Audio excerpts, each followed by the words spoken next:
Disease की खास बात यह है कि वो सभी प्रदेशों में शाखाएं नहीं खोलते हैं।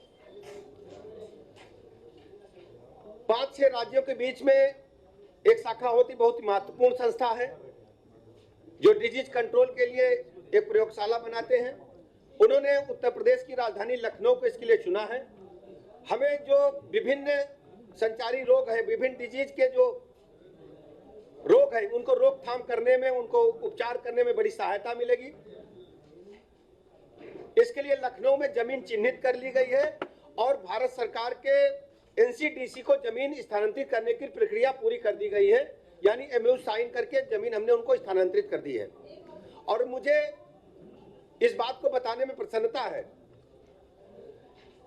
शीघ्र ही प्रयोगशाला का निर्माण के लिए शिलान्यास होगा।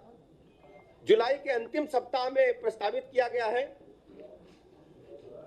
जैसे ही तिथि निर्धारित हो जाएगी हम पुनः आपके बीच में आएंगे, लेकिन जुलाई के अंतिम सप्ताह में एनसीडीसी का सेंटर की जो प्रयोगशाला है वो जयती खेड़ा सरोजिनी नगर में बनना तय हो गया है।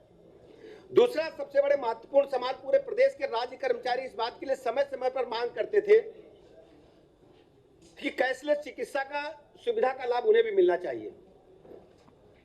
इसके लिए हमारे विभाग ने तय किया कि उनका हेल्थ कार्ड बनाया जाएगा, उसको आयुष्मान भारत योजना के सॉफ्टवेयर से संबंध हम लोग करेंगे और जिससे अब उनको नगद भुगतान की व्यवस्था समाप्त हो जाएगी, उनको कैशलेस इलाज मिल सकेगा। और ये स्वीकृत हो गया है और शीघ्र ही माननीय मुख्यमंत्री जी के माध्यम से इसका हम लोग शुभारंभ कराएंगे। लेकिन ये पत्रावली पर स्वीकृत हो गया है और पूरी तरह से कंप्लीट है। किसी भी दिन इस योजना को हम लोग प्रारंभ करेंगे, इसका शुभारंभ करेंगे। तीसरी सबसे बड़ी चुनौती हमारे सामने जो एम्बुलेंसेज चलती हैं, बड़ी संख्या में एम्बुलेंसेज हमारे पास हैं, जिनको 108 के माध्यम से हम संचालित करते हैं, लेकिन उसमें कई एम्बुलेंसेज ऐसी हैं जिनकी स्थिति ठीक नहीं है, यानी वो चलने की स्थिति में नहीं है। ऐसी 812 एम्बुलेंसेज को हम चेंज कर रहे हैं।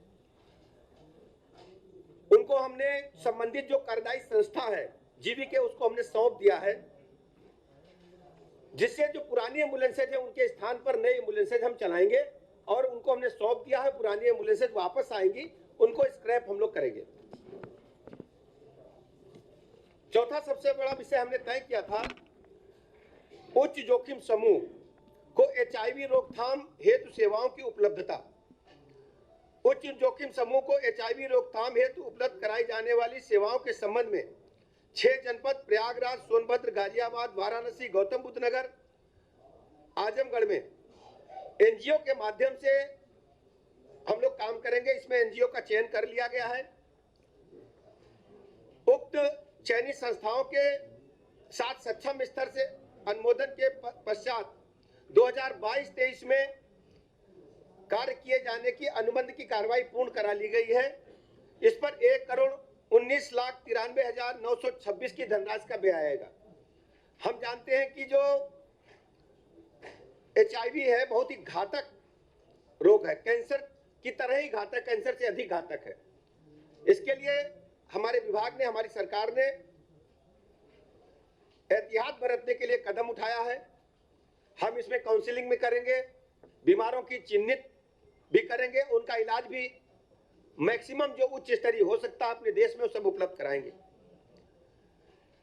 इसके अलावा अभी तक आप देखते थे कि विभिन्न चिकित्सालय जो हमारे प्रदेश में बने हैं हमने सैंक्शन कर दिया, लेकिन जमीन की उपलब्धता आबादी के बीच में नहीं हो पाती थी। उसके कारण जब हमें सरकारी जमीन लेना होता तो वो जमीन आबादी के बाहर मिलती थी, यानी ऐसी जगह मिलती थी जहां पर आवागमन आसान रूप से नहीं, आबादी के बीच में नहीं होती थी। अस्पताल बन गया आबादी से 5 किलोमीटर दूर, 2 किलोमीटर दूर, 5 किलोमीटर दूर, 10 किलोमीटर दूर, मरीज वहां कैसे जाएगा? किसी को इमरजेंसी की आवश्यकता है, गांव में कैसे जाएगा?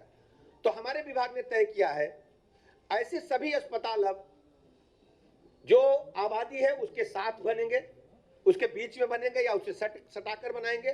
पहले जो निःशुल्क जमीन का था, निःशुल्क जमीन के कारण हम लोग ऐसा करते थे, लेकिन जो भूमि के अतिरिक्त जो बिल्डिंग है, जो उपकरण है, जो हमारी चिकित्सीय व्यवस्था पर खर्च होगा, वो उतना उपयोग में नहीं आ पाता था जो आबादी से दूर अस्पताल बनते थे। अब हम आबादी के बीच में, आबादी से सटा करके अस्पताल बनाएंगे और इसके लिए जमीन हम आप खरीदेंगे। अगर सरकार जमीन उपलब्ध नहीं करा पाती है, यानी ग्राम समाज या नगर पालिका या नगर निगम हमें जमीन नहीं दे पाता है, तो हम इस जमीन प्राइवेट पार्टी से भी खरीद करके आबादी के बीच में, आबादी से सटे, अब हम अस्पताल बनाएंगे। इसके लिए कैबिनेट से प्रस्ताव हमने पास करा लिया है। इसके अलावा एक लक्ष्य तय किया था, जो निर्माणाधीन अस्पताल हैं उनको हमने कैसे शीघ्र जनता को समर्पित कर सकते हैं।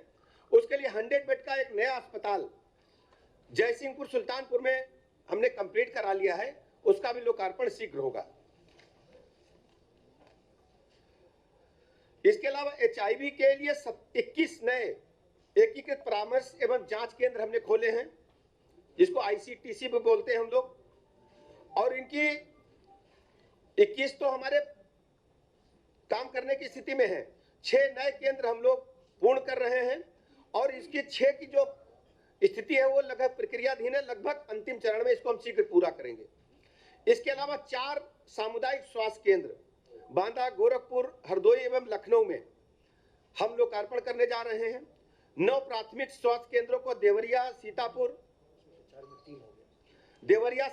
लखीमपुर में भी लोकार्पण हम करेंगे। इसके अलावा 3 जो है, जो 4 हमने ऊपर बताए हैं, इसमें 3 हमारे जो है वो कार्य पूर्ण हो गए हैं और गोरखपुर में चिकित्सा अधिकारियों के आवास केवल नहीं बन पाए, कार्य प्रगति पर है, लेकिन जो चिकित्सालय उसका काम पूर्ण हो गया है। प्राथमिक स्वास्थ्य केंद्रों का निर्माण पूर्ण कर दिया है। झांझर, बुलंदशहर के संयोजन की विद्युत का कनेक्शन नहीं हो पाया है, बाकी कार्रवाई पूरी हो गई है। 8 प्राथमिक स्वास्थ्य केंद्र हमारे कंप्लीट है, केवल एक जगह बिजली का कनेक्शन शेष रह गया, वो भी प्रक्रियाधीन है। देवगांव अयोध्या स्थित 50 सैया अस्पताल का लोकार्पण शीघ्र हम लोग करने जा रहे हैं। केवल वहां पर बिजली और सैनिटरी की फिटिंग्स लगना बाकी है और बाकी काम लगभग पूरा हो गया है। जो अप्रोच रोड है वो भी शेष है, शीघ्र पूरा हो जाने पर हम इसको कंप्लीट करेंगे। इसके साथ ही साथ जो हमारा लक्ष्य 100 दिन का था, उसको हमने 100% पूरा किया है। इसके अतिरिक्त जो चिकित्सा विभाग है, इसने लक्ष्यों के अतिरिक्त भी काम किया है।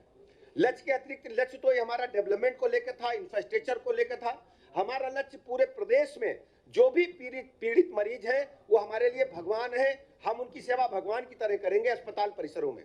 उसके लिए हमने पूरे प्रदेश में जितने हॉस्पिटल्स हैं, डिस्ट्रिक्ट हॉस्पिटल्स हैं, CSCs हैं, हमने अस्पताल के मरीजों की सूची प्रतिदिन मंगाना प्रारंभ किया है।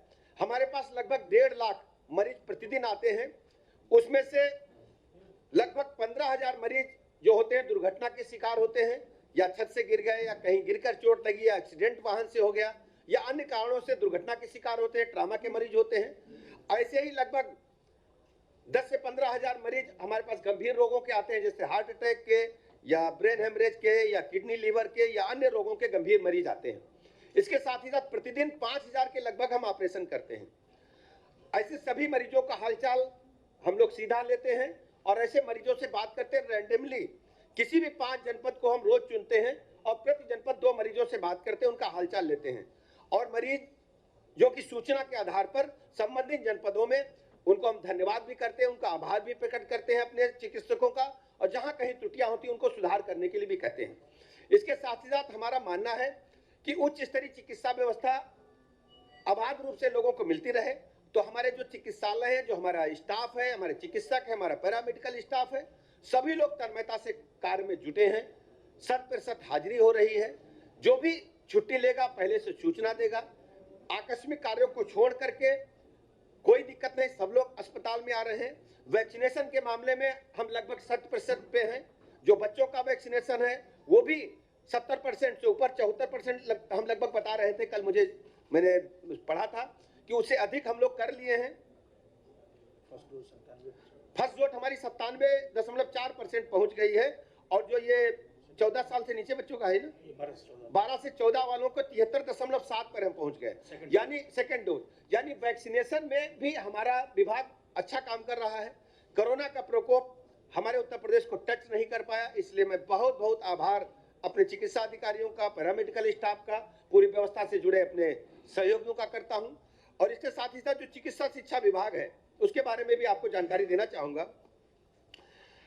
हमारे पास माननीय मुख्यमंत्री जी ने तय किया था कि सभी जनपदों में एक जनपद एक मेडिकल कॉलेज योजना को हम लागू करेंगे। हमारे पास 16 जनपद ऐसे बचे थे जहां पर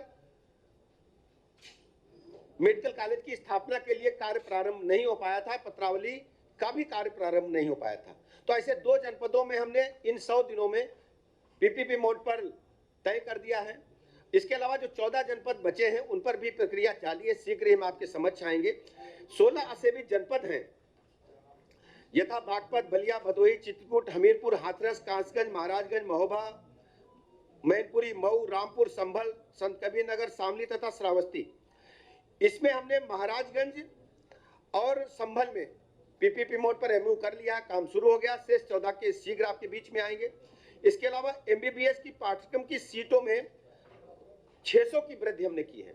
हम सब जानते हैं कि जो हमारे चिकित्सक हैं उत्तर प्रदेश में आबादी के लिहाज से उपलब्ध नहीं है। हम अपने मेडिकल कॉलेजों में लगातार इनकी एमबीबीएस की सीटें बढ़ा रहे हैं और इसके लिए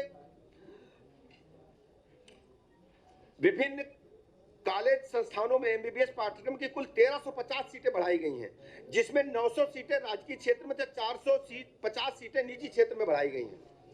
पीजी पाठ्यक्रमों की सीटों में हमने 725 सीटें बढ़ाई हैं, जिसमें विभिन्न मेडिकल कॉलेज संस्थानों में 573 एमडीएमएस तथा 152 डीएनबी अर्थात कुल 725 पीजी सीटों की हमने वृद्धि की है। नर्सिंग पाठकों की सीटों में 2400 की वृद्धि किया जाना। जो हमारी नर्सिंग स्टाफ है उनकी भी बड़ी संख्या में कमी है, तो हम वहां भी सीटें बढ़ा रहे हैं।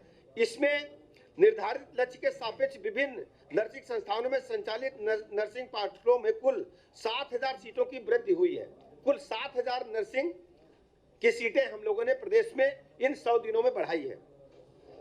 पैरा मेडिकल पाठ्यक्रमों की सीटों में वृद्धि किया जाना। निर्धारित लक्ष्य के सापेक्ष प्रदेश के विभिन्न मेडिकल कॉलेज संस्थानों में पैरा मेडिकल पाठ्यक्रमों की सीटों में 2000 की वृद्धि हमने की है। विभाग के अंतर्गत कम से कम 5000 पदों पर रोजगार का सृजन किया जाना। निर्धारित लक्ष्य के सापेक्ष प्रदेश के विभिन्न मेडिकल कॉलेज संस्थानों में कुल 36,171 पदों का सृजन किया जा चुका है।